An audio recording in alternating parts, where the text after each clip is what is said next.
You're listening to Tremendous Leadership with Dr. Tracey Jones.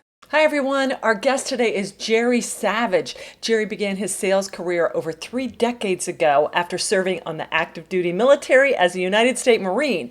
And then he entered the field of orthopedic total joint replacement, where he has decades of experience in orthopedic sales. He's also an entrepreneur, an author, and a horse enthusiast. You're going to love hearing what Gerry has to say about paying the price of leadership. Hi, everyone. This is Dr. Tracey Jones. Welcome to the Tremendous Leadership, Leaders on Leadership podcast, where we talk with tremendous leaders from all over the world about what it took them to pay the price of leadership. And today, I am so excited. Our guest is Gerry Savage. And Gerry began his sales career over 3 decades ago in 1985 after serving on active duty in the United States Marine. All right, Gerry. I just married a Marine, so you got double the respect from me. In 1991, he entered the field of total joint replacement, winning 5 President Club Awards with Zimmer Orthopedics between 1995 and 2003. And then Gerry went on to become a distributor for Biomet Orthopedics, and then eventually served as the regional director for Conformist and Eastern Regional Vice President for Microport Orthopedics. Gerry's currently the Vice President of Sales for Max Orthopedics US. He receives both his undergraduate and graduate degrees in business administration from Eastern University in St. David's, Pennsylvania, where he's also an adjunct professor. And I want to talk also about Gerry because he is quite entrepreneurial. When not traveling or pursuing the next opportunity to grow the business, Gerry looks forward to spending time with Maine and his family and friends, riding with his trusted Cavalier King Charles Spaniel, Brady, by his side, or at the barn riding horses. And we're going to hear more about his work with horses and leadership. He has competed in the Hunter Ring over fences as an equestrian throughout central Pennsylvania, where he has lived for the last 12 years with his family. So he's our neighbor in central PA. Gerry, it's wonderful to have you on the podcast today. Tracey, I'm excited to be here. Exciting. I love it. And you can see you got Life is Tremendous. You got The Price of Leadership. You got Tremendous. So you know this guy's tremendous. So I got all the right stuff, at least in the background here. Totally. I don't pick any untremendous people to be on the podcast. So I'm really excited, Gerry. Thanks for taking the time out to talk. And you knew my father's work, and you knew that he wrote a speech called The Price of Leadership. And here on the Tremendous Leadership podcast, when we talk to leaders, we talk about a very pragmatic approach to leadership. Yes, there's theory, but there's a lot of experience out there. And my father said that there's really 4 things that you have to be doing to really pay the price to be a leader. Otherwise, you're calling yourself a leader, but you may not truly be engaging in the act of leadership, which is very different than being a leader. So the first one he talked about, Gerry, was loneliness. And, you know, we've all heard that it's lonely at the top, but could you unpack that for us, what loneliness has meant to you? You had a really phenomenal career, and now you have your writing, your side business, and you're a vice president of sales in this company, and you work with horses. You're amazing. Don't sound like a lonely guy, but I'm sure there's been times in your leadership journey where you have felt lonely. Yeah, so, you know, it's interesting. So I started out when I got out of the Marine Corps in sales. My dad was a salesman. My dad was an orthopedic salesman for years, and it's one of the reasons I got into orthopedics. And you know, back then we didn't have social media. We didn't have the things at our fingertips, right? So, you know, you'd have you got put on the road with a catalog and a pager. And remember the days with the bag cell phones, you know, when it all costs a lot of money to talk on your cell phone. And so you had to learn by trial and error. I think you have to do that with anything. But, you know, making decisions, even in a sales position where you're a sales leader, maybe not leading a sales team, but, you know, when you're in sales, they'll say, okay, well, you're a sales leader because you're a top salesman. Right. And you have to make decisions at the account level. And generally those decisions, you know, you don't feel very lonely making those decisions, let's say. But when you get into a place where you're actually leading others, a team, and that's where I think the loneliness comes in, because there's other people that depend on you.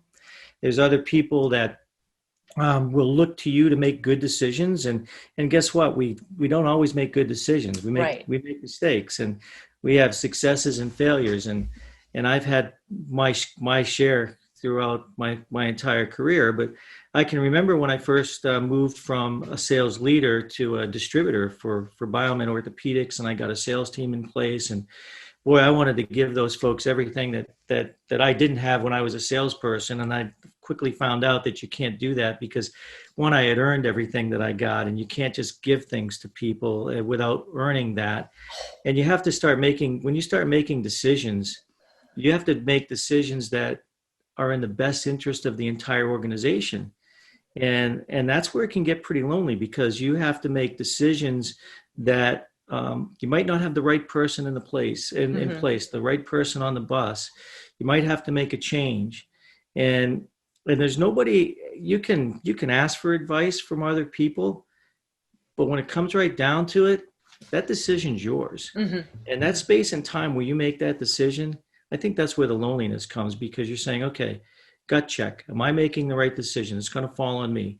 And you don't know at the time. You can get all the data and say, okay, you're going to make a good decision, but you just don't know until you execute.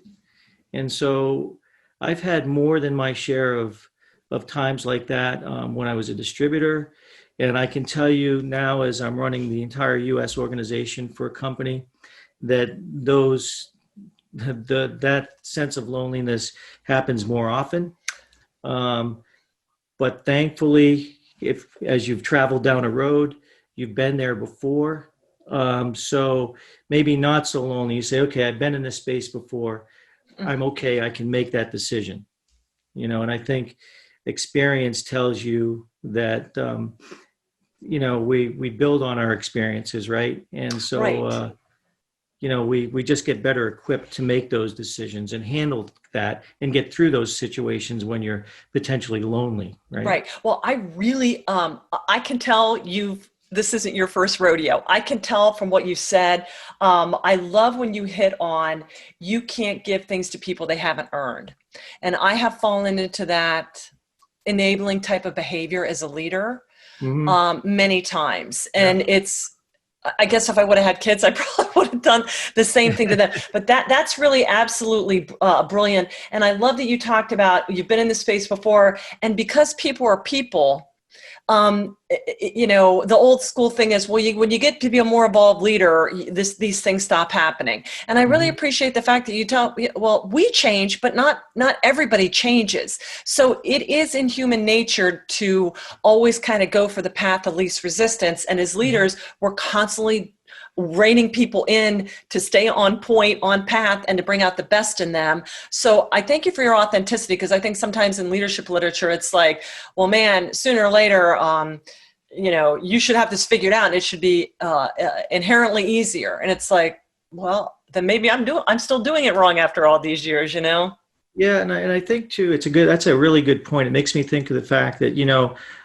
for instance, all salespeople aren't great leaders or don't become good leaders or managers, and not all managers can be salespeople. Right. So if you want to make that transition especially in sales, from a sales leader in the field to somebody who's actually managing people and being, in a leadership position running an organization, you have to be a lifelong learner. So you have to say, okay, well, I did this here and I can use that information, but that's not the same information that I'm going to need to lead this team. So I think life being that, and it's used a lot. Oh, this person's a lifelong learner. Well, if you're not constantly learning in a different role or in a new role, then you're not gonna rise to it, and you're just gonna go on. You're just gonna go on whatever your gut tells you. Let's say. Right. I love it. Well, and you talk about sales. My dad was in sales, and he would talk. 1 year you're at the top of your game. Everything you touch turns to gold. A year later, you're wondering, where did my mojo go? So it's really one of those things that if we don't constantly stay infused and motivated and pushing away the doubt, I mean, that's part of the human experience, regardless of what role you're in. Yeah, so it's you're only as good as the numbers, right? Tomorrow, right? In a sales organization, it's like, Yeah. oh, the numbers are great. It's funny. I remember I was a sales representative years ago up in Bangor, Maine, and I had a regional guy that used to come up and work with me every so often. And and again, I won 5 Presidents Clubs, so I was always just, I didn't know anything else but just getting in my car and working. you know. And so I would be so excited. I said, I've got this done. I've got this done. He'd go, yeah, well, Gerry, what have you done for me lately? You know, okay. Yeah. You had a good month last month. What have you done for me lately? Like, okay. It's just the numbers, right? It's like, okay, so if you could have the best numbers in the world, but guess what? We got to turn around and do it again. Right. You know? Well, and it's like that. I watch Project Runway. One day you're in, and the next day you're out. You know, Yeah.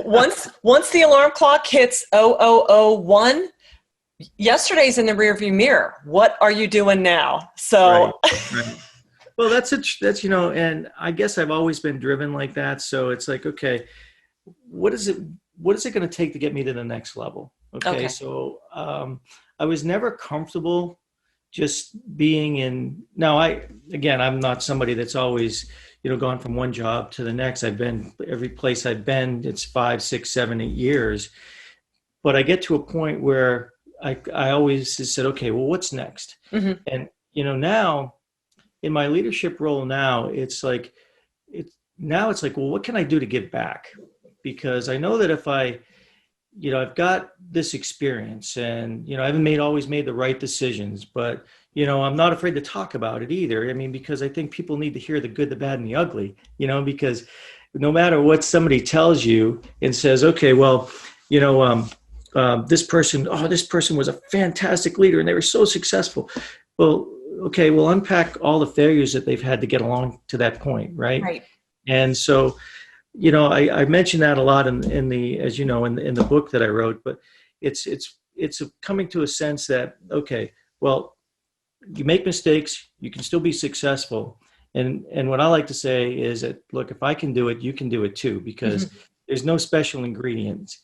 It's just that you gotta work hard, and you gotta continue to learn about your craft, no matter what it is. Right. Learning and earning. Yeah, Mm-hmm. I love that. I love that. The IQ, but then the experience, you got to work it out. All right. Okay. So thanks for your perspective on loneliness, Gerry. That I really appreciate. Wrote quite a few notes down. The next thing my dad talked about is weariness. And it's tough, in sales. And like you said, it's okay, that was good, but what's next? How do you stay replenished or refreshed and not burn out? Because there are cycles for everything. How do you handle weariness? Yeah, so weariness in this sense is not physical, although it can turn into that if you're not mm-hmm. careful.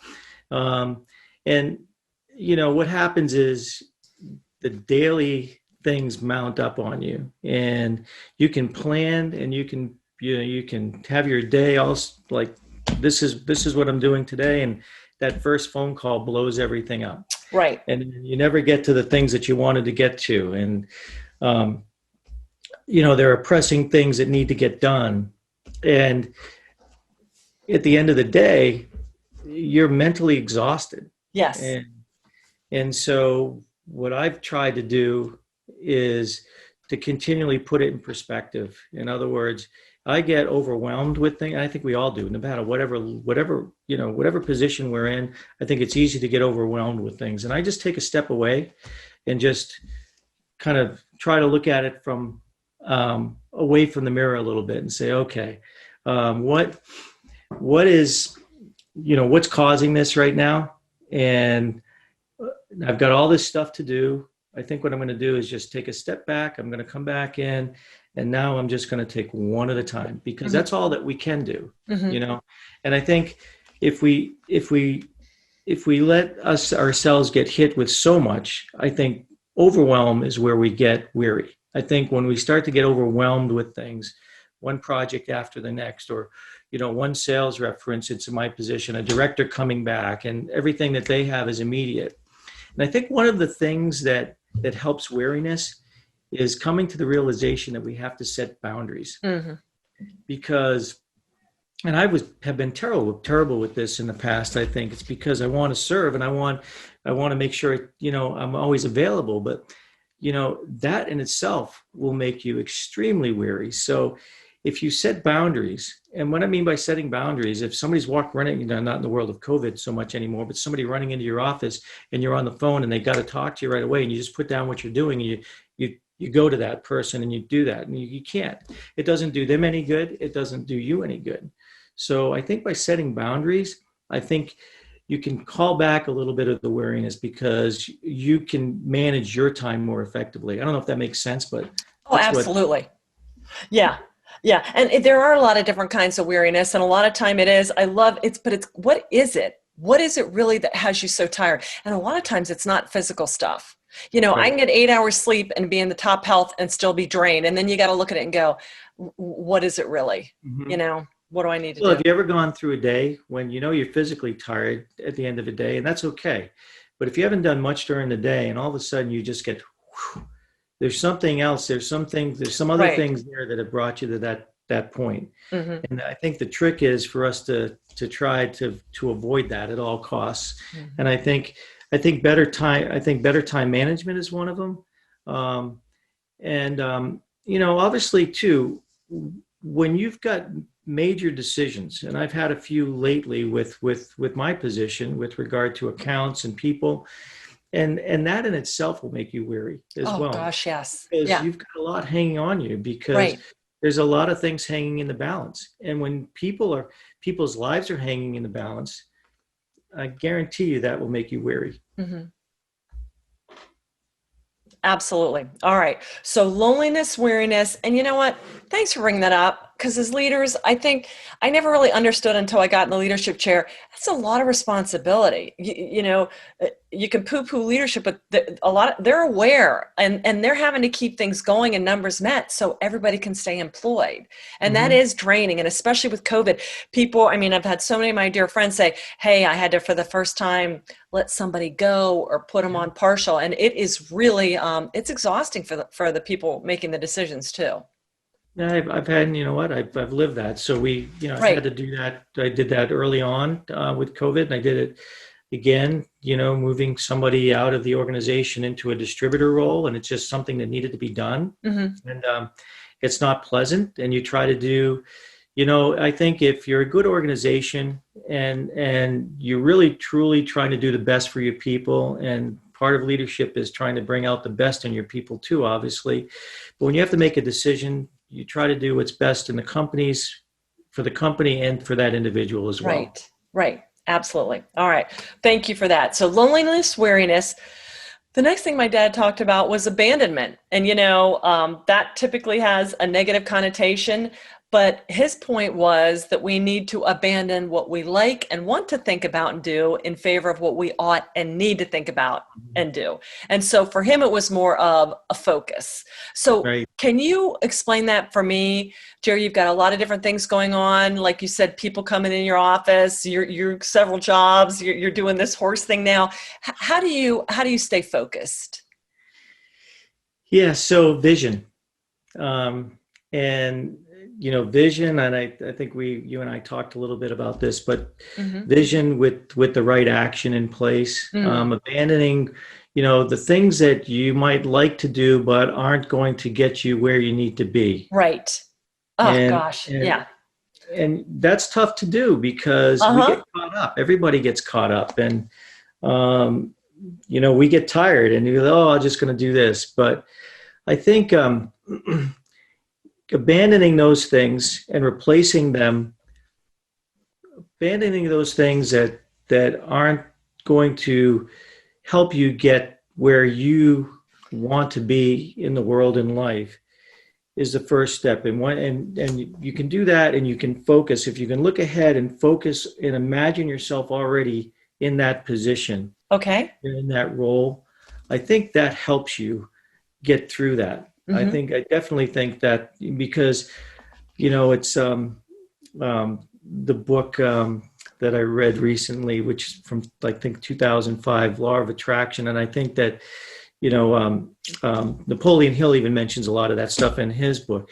When you focus on something and see it as if it's already happened, then you attract the things you attract those things in your life, those things and the people in your lives that are going to help you get there.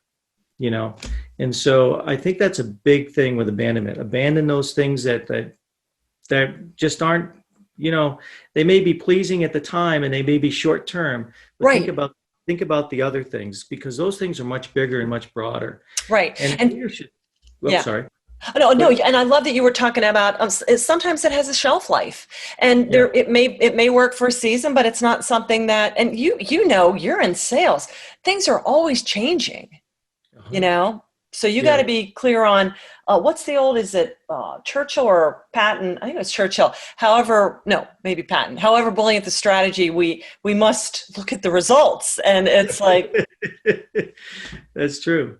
I read a book called Sacred Cows Make the Best Burgers. That's like my favorite title in the whole world. I'm like, but it's tough. It's my sacred cow. I don't want to let it go. And so but we have to, because that's, if you can't embrace change, and, I know from having met your dad one time and reading his book in the background that you can probably see, is that he was a lifelong learner. Just like I see that you are. And I think that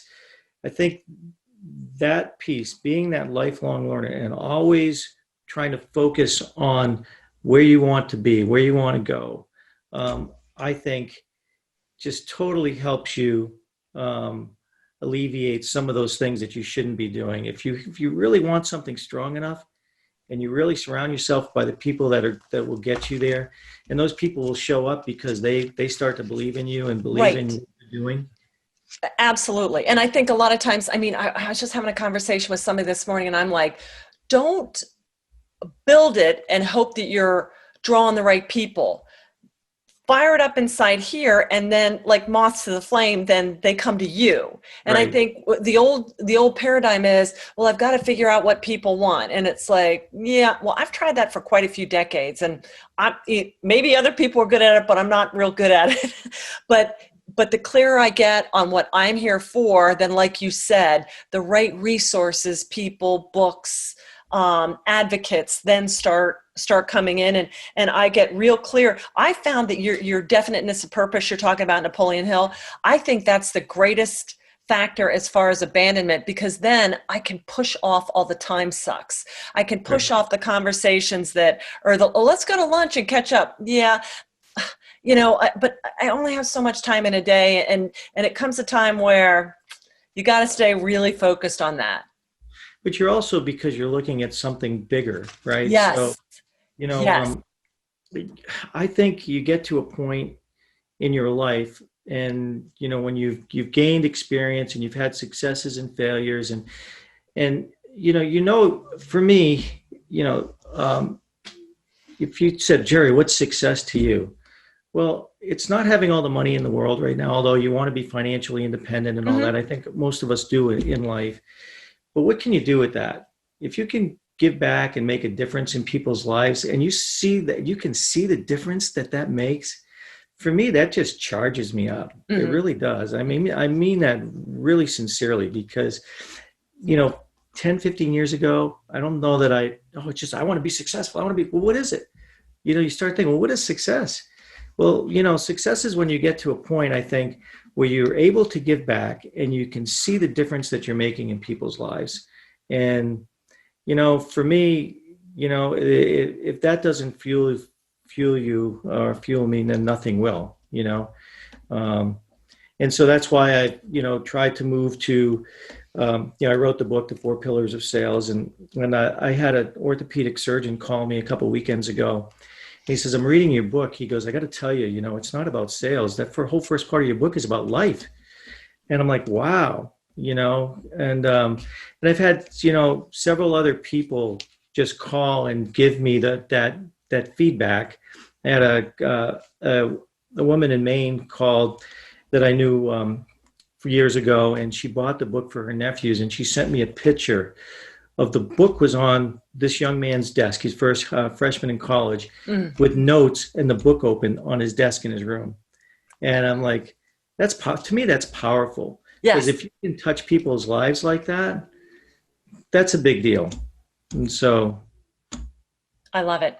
That's okay. That So makes it easy to abandon that other stuff and just focus on what's good. well, it is. And I think too, with getting older, your mortality starts closing in. I'm so much more aware of every passing moment, not in a scary way, but in a sense of urgency. Like, come on, Tracey, Yeah. you're not going to run this race. You're going to finish strong whenever that race is up. So, Yeah. I mean, It's interesting you said that because I think about that a lot. It's not like, okay, yeah, I'm getting older.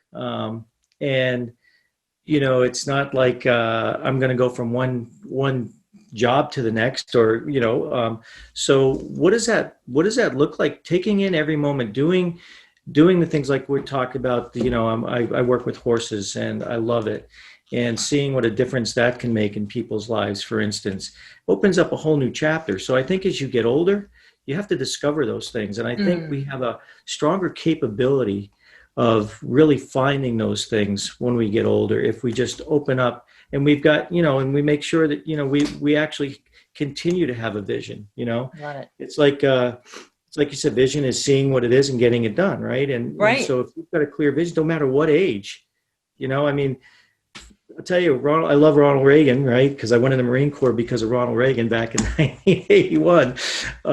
And Ronald Reagan rode horses till he was in his 80s. Yes. Until he got Alzheimer's, obviously.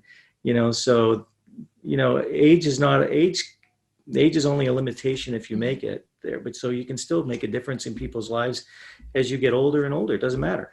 I love it. I love that you're talking about your vision getting stronger as we get older. And that's what I tell a lot of the younger kids. I'm like, it's, I don't know, when you're younger, it's just so much tougher because you're trying to figure out, trying to make ends meet, trying to raise kids. And then it's just like, then you get to this season where it's like, okay, now what am I really going to build that's going to last? So now I know you hit on the vision word, but can you share with us how you hone your vision? Because I know you just went out to California to kind of tweak your vision. I'd love for the listeners to hear what you're involved in.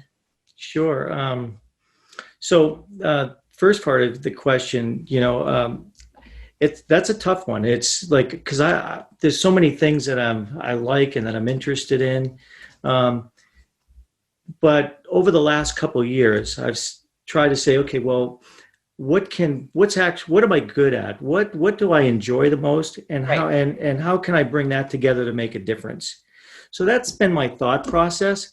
So obviously with sales leadership, one of the reasons, that I came up with the 4 pillars, but then horses. And it's an interesting thing. We talk about, when we start to have that vision, we start to attract people into our lives and things into our lives that kind of move things in a certain direction. And that's exactly what happened here. I've been riding horses for several years, and I'm riding at a barn in Carlisle, Jonna Stables, really beautiful indoor facility. And the owner of that facility, Donna Snyder, when I was finishing the 4 pillars and just getting the draft done and everything, and she had read it, and she goes, I've wanted to create a program around leadership. And she goes, I think that we could do something with this. And what do you think? And I said, well, yeah, and I kind of sat on that. And this happened while I was sitting on a horse, by the way, and she was giving me a riding lesson. And I went back and I started just Googling things and looking at leadership and horses, and found this program that was based out of Germany called Horse Dreams. And a gentleman named Gerhard Krebs had developed this program years ago. And it's all based on that horses are herd animals, but they're very intuitive. They don't care whether Dr. Jones has had a good day or a bad day, or Gerry Savage has had a good day or a bad day. They're always present. And because they're herd animals, they always work within an environment that has leadership built within it. Mm-hmm. And their roles are responsible. The roles that they have are essentially they're all as important as one. One role, the leadership role in the front, is just as important as any other role within the herd. But because horses are prey animals and they're always present in their mind, that they can sense that in people. So they can sense if somebody's actually present. You know, what I mean by that quickly is that if you're bogged down in things during the day and you're looking at your cell phone and you're really, you're talking to somebody and you're not really interested, guess what? They get that right away. They know that you're not present. In fact, if you have a goal or something in mind and you want to get to that goal, guess what? The horse could actually sense that. And that sounds probably really out there, but what we do is work with horses in a sense that they become our partner. So that when we use like a course, that's a little obstacle course that we can lead the horse around. And we ask people to walk with intention and walk with that goal in mind and use that course as what would be the roadmap for them to get to their goal. Mm-hmm. So they go off and they're leading the horse and they're walking with that intention. But if they're unsure of themselves or there's something else going on, the horse senses that and it reflects back to the person. So for instance, like when I was in California, I had all this stuff going on and I want to do this business and all this stuff. And I started leading the horse and the horse stops. I'm like, why? I'm like, come on, follow me. But I was actually, people that were observing saw me looking down. They saw me with tension on the lead rope. And the horse just said, you know what? I don't have a leader here, so I'm just going to stop and eat grass. And so what one person reflected back to me, and what happens is when you're going through this course, people watch you. And they not watch you to judge you because it's all data. They just watch you to give you feedback. Mm. And somebody said instantly, vision without action. I go, oh, wow. Now, if you're in a classroom and somebody tells you that, it might sink in and 3 days later you forget it. But I can tell you if a 1,000-pound animal tells you that you have vision without action, I guarantee you'll remember that for the rest of your life. And so that's what we do in the course. We actually have teams of business leaders and team members come out, and we actually do a bunch of exercises. And what gets reflected back is amazing.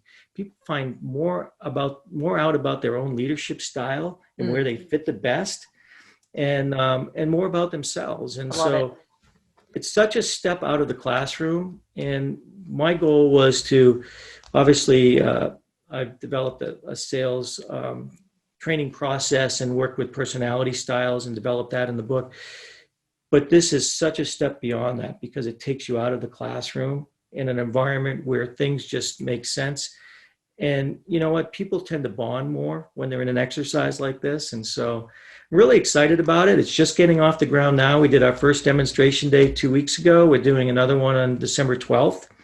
And then from that point, the hope is to have companies come in and with their teams and go through the exercises for a day. Excellent. I love it. Okay, so we're wrapping this up. Gerry, is there anything else? We've discussed loneliness, weariness, abandonment, and vision. Anything else on the topic of you as a leader, sharing with other leaders out there that you would like to include? Yeah, I think we can't lose sight of that as leaders. Part of our responsibility is to bring out the very best that people have to offer, the people that we're leading. We want to bring out the very best that they have to offer. And by doing that, we have to become the best version of ourselves, the best version possible. So, I love the phrase, being a lifelong learner. People take that to heart and they're always learning and searching for new ways to be better and to improve their leadership and their leadership style and to really connect with individuals. And I think, as I said, in the 4 pillars of sales, you try to live by this, honesty, integrity, knowledge, and genuine interest.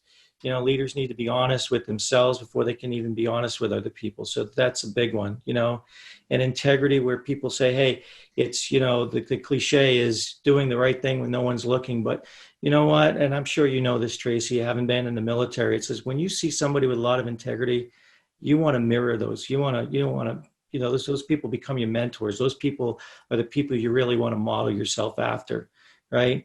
And then whatever business you're in, whatever it is, stay relevant. I've had the sad opportunity at times to be at meetings in my field where I've seen people walking. We have big conventions, not now because of COVID, but every year there's big meetings, and you see people walking the floor that have been in the business for 35 plus years, and they're looking for the next cup of coffee to talk about the old days. And, and I don't mean any disrespect to them at all. No, I know. Yeah. But it, age is just a number. If you stay relevant, that's what I mean. Knowledge is staying relevant. I love it. Understanding knowledge is continuing to read, continuing to learn new things from people, staying relevant in your field. If you stay relevant, you're valuable. You are valuable. If you stay relevant, I don't care what age you are, you have value. And so I would caution people, I don't care what age you are, stay relevant in whatever field it is that you enjoy and that you want to, if you want to stay in that field. And then the last one, I think, is genuine interest. I think every leader has to have a genuine interest in people. You just can't lead because you want to be a leader and you want to be out front. You have to have a genuine interest in people, and people sense that. If you're looking at them when you're talking to them, if and I hope you forgive me for going back to this, but but I met your dad at the mall with my daughter the first year that I moved here. I didn't know who in the world this man was. I walked into the mall and there was Executive Books, and this man in a tuxedo came up to me, or a tux, or he had a black bow tie, and he shook my hand and he says, "It's so good to know you. We're so good to see you." And I'm like, "Who is this guy?" My daughter was standing right next to me. I had no idea. But you know what? He looked me in the eye and he had a genuine interest in me, And so you can't get beyond that. If you have a genuine interest in people, people see that, they respect you. And when I talked about attracting people into your lives, when you have a vision and you'll attract the right people, if they know you're genuine, they're going to want to come along for the ride. So for our leaders out there, that's just my interpretation. And, I sometimes I write blogs, and I like to say leadership in the trenches. And leadership in the trenches is just doing, but leadership in the trenches is also continuing to learn. So I love it. I love it, Gerry. Okay, so now you talked about your book. Where can people pick up copies of that, and where's the best way for our listeners to stay connected with you? Sure. So I have a website, which is fourpillarsconsultinggroup.com. The bio on me is on the website. You can also find the 4 Pillars of Sales on Amazon. And if you go to the website, you can press the link to go there as well. And then that's pretty much it. I'm on LinkedIn. Gerry with a G, Gerry. So please reach out to me on LinkedIn, or just send me you can send me a private message if you want on LinkedIn, and I'll respond to you. I think that's a great way. I love it. Gerry, oh my gosh, thank you so much. And to our listeners out there, make sure you get on Gerry's website. If you're in South Central PA, maybe see you out at the December event. That would be really fun. And Gerry, just thank you so much. You are an authentic leader. I can tell you have paid the price of leadership. So, sir, I salute you. And thanks so much for sharing with our listeners today. Well, Tracey, thanks for having me. It's been great, and I really appreciate it. I love it. And I love that story about you running into my dad. Somebody asked me that the other day. What was the most important thing? How did he achieve the most success? And I said, he just made everybody feel like they were the greatest thing on planet. That was it. I don't know what else to say other than he just had that touch. He did. And I still have obviously, I think I showed it to you, and I sent you a copy of his signature on it. Yeah. So beautiful. Means a lot. Well, that's what leaders do. So to our tremendous listeners out there, if you like what you have heard, please be sure and hit the subscribe button, ding the bell. Also, if you would do us an honor of leaving a review or a comment, we answer all of our comments. And please, if you have been blessed or inspired by something Gerry said, please be sure and share it so other leaders can realize there's a price to pay, and we're all out there doing it. We're here to support one another. So thanks again, everybody, for being part of our tremendous tribe. Have a tremendous day. Thank you for listening to Tremendous Leadership with Dr. Tracey Jones. Find out more about Dr. Jones at www.tremendousleadership.com. If you've been ignited by something you heard in this episode, let us know by leaving a review for Tremendous Leadership wherever you listen to podcasts, or by sending us a message through www.tremendousleadership.com.